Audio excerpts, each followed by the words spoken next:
आज हमारे पुराने वाले फ्रिज को ऐसा कौन सा मसला बनता है कि उसको बिना बनवाई हम लोग को न्यू वाला फ्रिज मंगवाना पड़ जाता है। तो आज सुबह को मैं कमरे में बैठा हुआ होता हूँ, मेरे को घर वाले बाहर बुला रहे होते हैं। बाहर जाता हूँ तो बाहर पड़ी हुई होती हैं ईंटें, और मेरे को घर वाले बोलते हैं कि इन हमारी ईंटों को इस तरीके से तुम्हें सत्ती लगानी है। तो फिर मैं भी पूरी ईंटों को इकट्ठा करके एक साथ उठाता हूँ, क्योंकि घर की मजदूरी तो करनी पड़ेगी अगर घर में रहना है तो।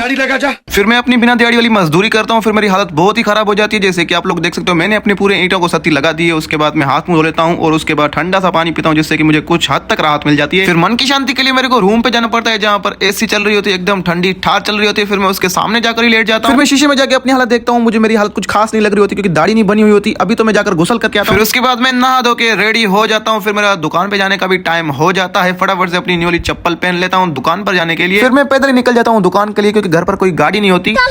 फिर मैं शॉप पर जाता हूँ, शॉप पर कस्टमर आया होता है शॉपर लेने के लिए, उसको मैं उसकी शॉपर तोड़ के देता हूँ। कस्टमर से पैसे लेके उसको उसके शॉपर दे देता हूँ। उतनी ही देर में अबू जी की कॉल आ जाती है कि घर पर आ जाओ, दुकान बंद करके एक सरप्राइज है तुम्हारे लिए। अगर आप लोग को भी वो सरप्राइज जानना है तो पार्ट 2 कमेंट कर देना। मिलते हैं पार्ट 2 में।